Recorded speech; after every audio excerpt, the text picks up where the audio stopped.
Mumpange Bwanji handle ex-husband amene ali mwamuna wanu wakale. Kodi kusiyana kwa banja ndi chinthu chomwe chimakhala chopweteka kwambiri, komanso nthawi yomweyo chimakhala kuti ndi chinthu chomwe chili cha emotional. Komano mmene niyo mungapangire handle azomwe zachitika after kuti mwasiyana, nthawi ya separation iyo ndi zimene zimakhala zofunikira kwambiri. Pachizungu amanena kuti ndi zimene zimapanga mata, chifukwa mkwiyo kaya ndi ma emotions amatha kuwapangitsa anthu kuti apange zinthu zina zake molakwika. Ndiye video ya lero iyi tikuyipanga kuti tinachita kupemphedwa ndi mzimayi wina kuti kodi ndingathe kumpanga handle bwanji mwamuna wanga wakale. Ndiye nthawi ngati imeneyi kukhwima mzeru amati maturity komanso kugwiritsa ntchito nzeru zako munthu ndi zimene zimakhala zofunikira kwambiri pa nthawi imene muli pa separation mwamuna wako. Ndiye lero ndifuna ndikambe njira zokwanira 11 koma ndizikamba mothamanga kwambiri. Njira yoyambirira, accept the reality of the separation. Chinthu chimene chimakhala chofunikira kwambiri pa chinthu china chilichonse pa umoyowo kumakhala kuvomereza. Ndiye mukakhalanso zoti mwasiyana ndi mwamuna wanu, chinthu choyambirira chimene chingakuthandizireni kupeza mtendere choyambirira ndi kuvomereza the reality kuti zachitikadi anthu inuyo mwasiyana. Ndiye chimene chimakhala chofunikira kwambiri ndi kusiya kupanga force zinthu zimene zasweka kale. Mukuyenera muvomereze zinthu zomwe zasintha, chifukwa moyo sungayendenso chimodzimodzi. Pali azimuna ena amene amafuna abwere kuzakuvutisani, muvomereze kunena kuti zinthu zinasintha pakati pathu, so sitingapangane treat ngati kuti mmene zinthu zinalili pamayambiriro. Ndiye kupanga hero kuchira munthu kumayamba ukavomereza reality, ukavomereza chilungamo. Otherwise kukhala in denial kumangukana abe zinthu zimatha kuchedwesa emotional recovery kuti iweyo uchire. Chinthu cha number 2 chimene mukuyenera muchichite komanso muchidziwe ndicho maintain respect. Chifukwa mwamuna mwasiyana naye sikuti zipangitse onena kuti iniyo muyambe kumunyoza olo kusampasa ulemu olo kumunyozera pagulu. Ayi, tasiyani kumunyoza pagulu, musaulule zinsinsi zomwe munali nazo pakati pa inuyo pa uwiri wanu. Mukuyenera mupewe kumpanga embarrass kaya ndi pa social media kaya njira zina zili zonsezo. And mukuyenera mupewe turning every conversation into a fight. Kwambira namena kuti kuzikhala kuzithera mmavuvu, kumenyana, kukangana. Ayi, kulemekezana kuja kuyenera kukhalepo nthawi zonse ngakhale mutakhala zoti anthu awiri niyo munasiyana. Chinthu cha number 3 chimene mukuyenera mupange kumpanga handle mwamuna wanu wakaleyo ndicho control your emotions. Mukuyenera mupange control my emotions anu. Musapange ziganizo chifukwa cha mkwiyo. Ayi, nthawi zambiri ziganizo zopanga chifukwa cha mkwiyo zimakonda kuthera mapenate. Ndiye zikufunika kupewa. Mukuyenera mupewe kubwezera revenge behavior.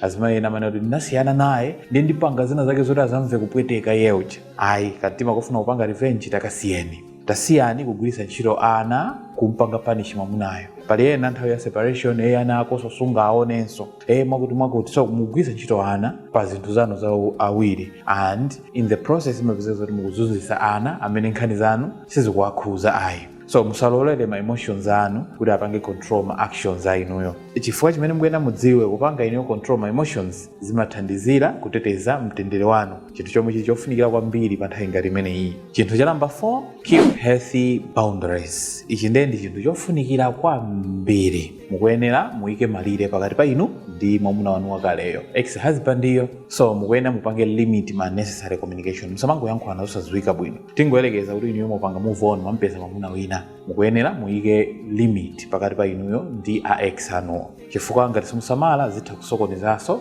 banja lanu limene mwalipeza pakali pano pali. Ndiye mukuyenera mupewe kupanga acting ngati mukanalibe pakabanja kenakake. Kwa pali ena anasiyana amathabe kumapitirizabe ngati mwakabanja, wina ndi umachokako ndikumazagona. Izizi zimafunika kuzipewa. Mukuyenera mupasane space wina aliyense mwa inuyo kuti muthe kupanga hero muchire bwinobwino. Malire ndofunikira kwambiri chifukwa choti amapewa ululu winanso wonjezera kuti ubwere mwa inu, komanso amatha kukutetezani inuyo ku confusion imene ingathe kubwera pa zinthu zimene niyo mukupanga. Chinthu cha number 5 imene mungampangire handle ex-husband wanu ndicho to handle co-parenting maturely. Kukhala makolo. Sinanga muthu okaza kuti munasiyana koma pali ana pakati panu. Ndiye mmene mukuwalerera anawo pa uwiri wanuwo zimafunikira kugwiritsa ntchito kukhwima.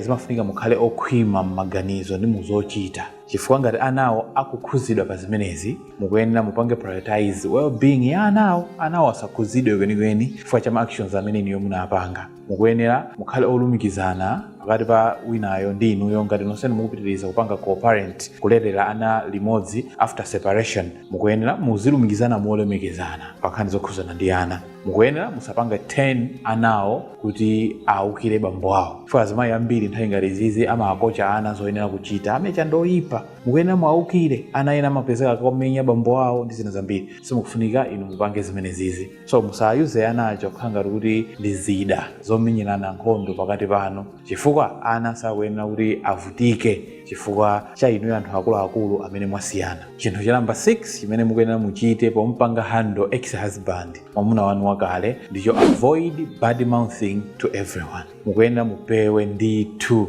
kumangotenga nkhani zonse zapakati panu zili zonsezo kumazipitisa ku public. Mukuyenera mudziwe kuti si issue ina iliyonse ya uwiri wanuyo imene ikufunikira kuti ibwere ku gulu. Ndiye mukuyenera mupewe kufalitsa zinthu ngati zimene mumakambirana pa uwiri wanu, private conversations, kaya mupewe zinthu ma weaknesses amene munali nawo limodzi m'banja, ena amapezeka ayamba kumuyalutsa mwamuna uja, olo musungebe chinsinsi cha ma family matters. Chifukwa chimene mukuyenera mudziwe kuyankhula kwambiri chimatha kupangisa kunena kuti ma emotions anu mukhale stuck, musathe kupanga heal or musathe kupanga move on, or mwina mubwerese ma issues amene sameneka kuti abwerenso pambuyo poti anthu ineyo munasiyana kale. Chinthu cha number 7 chimene mukuyenera muchite komanso muchidziwe ngati munasiyana ndi mwamuna wanu, mupange handle iyeyo. Mukuyenera mupange work on pa kuchira emotionally, mukhale muchire m'maganizo mwanu zimene munakumana nazo, ma trauma, try to heal from those things. So pakhale emotional healing, komanso mukuyenera muonetsetse kunena kuti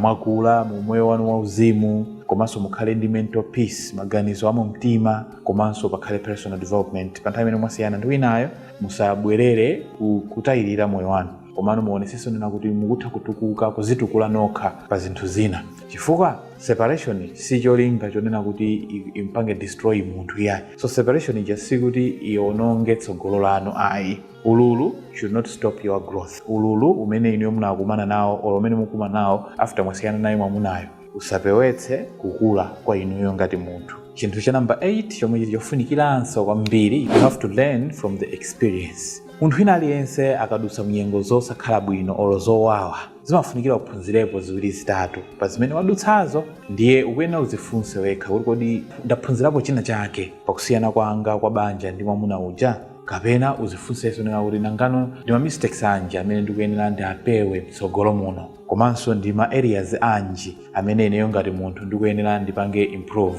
Chifukwa experience ina iliyonse imeneka imphunzitse munthu nzeru zina zake. Pali ena amene amalakwitsa malo monena kuti nawonso azione mbali yawo kufoka kwawo ndi kukhonza zolakwika zimene zili mwa iwowo. Ambiri amangokhala busy be kumpanga accuse wina uja entire mwamuna ngati wolakwitsa ndi wina uja, iwo ndi umaziwala okha. Pomwe mwaziona chisa zinthuzi nthawi zina zake zimatokhala kuti nkutheka nanunso pali zimene munalakwitsa. So muzipeze zimenezo ndi kuzikhonza kuti kutsogolo kwanu zisazachitikenso. Chinthu cha number 9, do not rush into another relationship. Simukuyenera kuthamangiranso mu relationship ina, kupeza mwamuna wina nthawi yomweyo, mbanja nthawi ina yomweyo. Chinthu chofunikira kwambiri muzilowa mbanjamo mutakhala zoti inuyo ena yake enu ndi amene mwafuna kuti mukalowe mbanjamo. Samalowe mbanja ifo ya munthu wina kuti nayenso amve kuwawa kaya mwakoti. Ndiye sizimafunikira kungothamanga kulowa mbanja ifo kuti mufuna mungopanga escape pen yomwe mukudusamo. Kupanga heal kumatenga nthawi. Mukapanda osasamala timati ma rebound relationships nthawi zambiri zimatha kungodzetsanso confusion yambiri, kupezeka zoti mavuto ambanja lina licha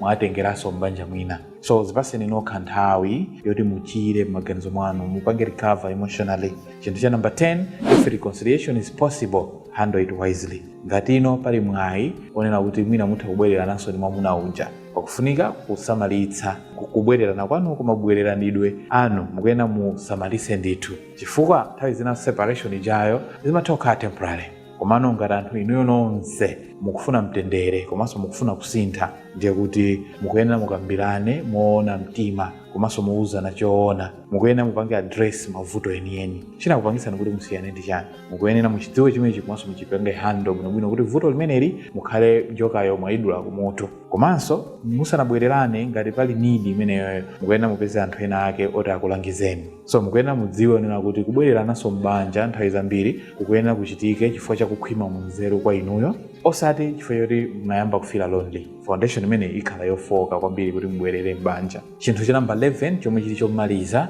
if the relationship is completely over, move forward peacefully. So pano ngati zina zonse zachitika, ma effort ena ayesedwa, komano mwaona kuti palibe kubwererana. So ngati mukupanga move on munjira yoteroyo, mukuyenera mupange zimenezi mwamtendere, mukuyenera muvomereze ndi kupanga end the relationship with dignity, pozipasa ulemu inuyo. So simukuyenera mutenge hatred, mkwiyo, grudges, mumakhala mwazisenzesa chimtolo.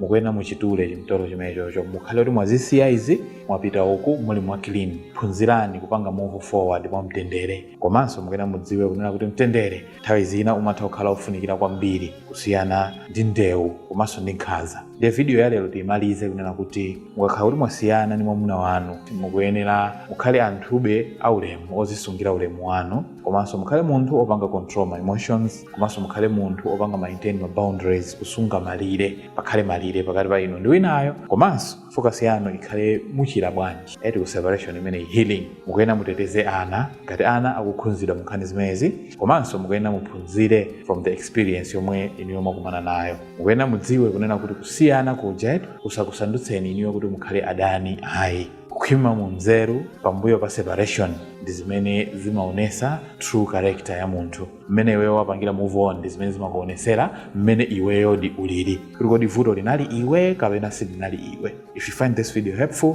please like it and share, and don't forget to follow our page for similar videos. Thank you very much for being there and watching, and see you in the next one.